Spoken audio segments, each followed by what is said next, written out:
सती किन सीता कर वेशा, सती सीता जी का वेश धारण कर राम लक्ष्मण के पास चली गई। उनके रोने बिलखने में सती को चूंकि संदेह हो गया था। यही अंतराय होता है, यही संशय होता है, सामान्य मनुष्य को संदेह होता है, सती को भी हो गया। सती क्यों जली? सती भी तपस्या की है, लेकिन वो दक्ष पुत्री है। दक्ष का मतलब जो संसार में कुशल है, दक्ष है, तो बुद्धि से ज्यादा सोचती थी, संसार मुखी ज्यादा थी, ईश्वर मुखी यानी शिव प्रिया नहीं बनी थी। अभी दक्ष प्रिया थी, वो पिता की प्रिय थी। तो मेरा पिता दक्ष, अहंकार भी था सती को, बुद्धि से ज्यादा सोचती थी, इसलिए तो जलना पड़ा। मत जइया गौड़ा, उन्होंने कहा, भगवान शिव ने रोका सती को कि हमारा वहां पर कोई जगह नहीं है, तुम्हारे पिताजी दक्ष जो यज्ञ कर रहे हैं कनखल में हरिद्वार के पास। लेकिन कहले नहीं, पिताजी यज्ञ कर रहे हैं, मैं जाऊं। देखा कि अपने पति के लिए कोई स्थान है सब देवताओं का, तो इतना बोली कि कैसे लौट के जाएंगे। इतनी दुखी हुई कि योग अग्नि में अपने को भस्म कर लिया। तो आप संसार मुखी व्यक्ति की यही गति होती है, ईश्वर मुखी व्यक्ति की गति बहुत सुखद होती है। राम के रोने बिलखने से परेशान हुई, संशय में पड़ी, परीक्षा लेने चल गई। उनको लगा कि ये तो राम भगवान नहीं, सामान्य मनुष्य है। सच में कभी कभी जो दिखता है वो होता नहीं, और जो होता है वो दिखता नहीं। ये सामान्य सब व्यक्ति धोखा खाते हैं कि लगता है सामने वाला सचमुच में रिश्ता निभा रहा, प्रेम कर रहा है, और वो तो शतरंज की चालें चल रहा है, खेल कर रहा है, अपना काम निकला, स्वार्थ पूरा हुआ, तुम कहाँ मैं कहाँ। तो जो होता है वो दिखता नहीं, जो दिखता है वो होता नहीं। सती भी सोची, अगर ये सामान्य मनुष्य हैं तो हमारा असली रूप नहीं पहचान पाएंगे, और पत्नी के वियोग में रो रहे हैं तो कैसे है भगवान। जब सीता रूप देख सती से भगवान राम ने पूछ लिया, कहूँ अकेली फिरत के हेतु, कहिए सती जी अकेले कैसे कैसे फिर रही हैं? बिना शंकर के तो आप कहीं जाती नहीं थी। भगवान शंकर के, शंकर जी को छोड़ के कहाँ चल दिया आप जंगल में? अब वो तो सीता बनकर घूम रही। राम जी मोहित नहीं हुए, माया को समझ गए और पूछा, कहाँ है शंकर भगवान, कहाँ छोड़ा है? अब वो हैरान हो गई सती, ये तो सचमुच के भगवान है भाई, ये तो पहचान गए। सीता का वेश हम धारण किया है, लेकिन ये तो माया को पहचानते हैं। भगवान तो भगवान है ना भाई।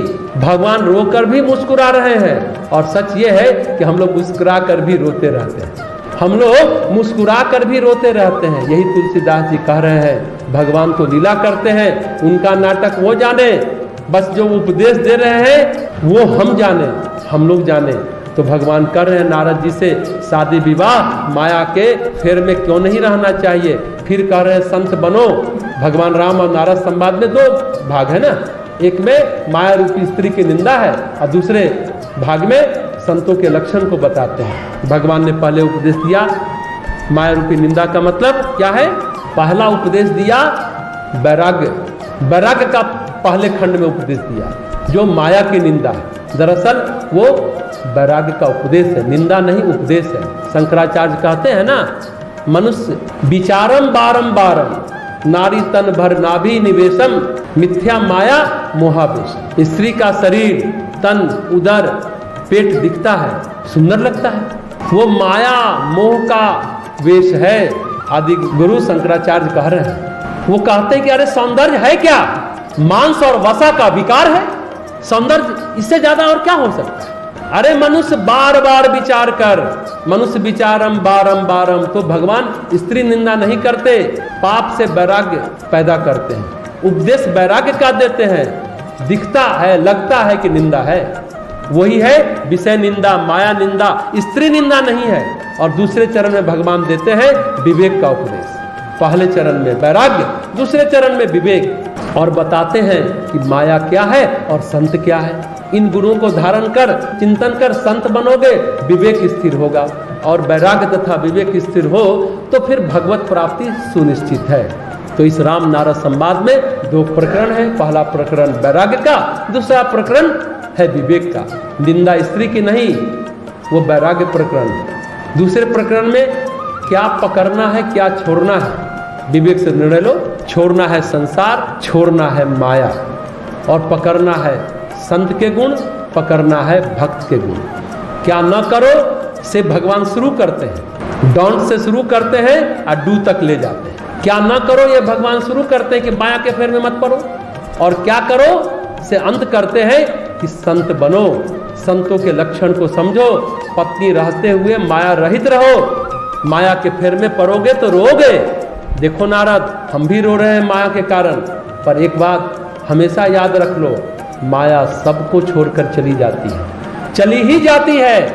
रावण को भी छोड़कर चली गई, चिपकी नहीं रही, और प्राण का हरण भी कर ली। तो माया प्राण हरण करने आती है।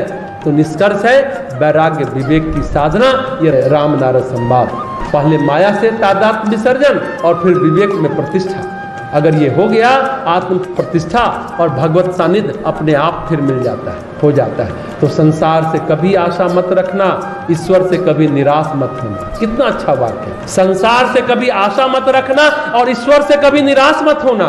ये संसार माया है, ये माया की महिमा।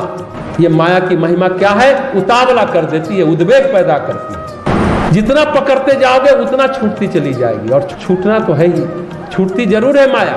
कितना भी पकड़े, पकड़ाता नहीं है, फाइनली छूट ही जाता है। सच कहें तो मन ही माया है, हमने उस दिन भी कहा था, और कुछ नहीं है माया। ये जीना भी कोई जीना है क्या? माया के फेर में पड़े रहे, बस संत बने, ईश्वर मुखी रहे तो अंधेरा अपने आप छटेगा।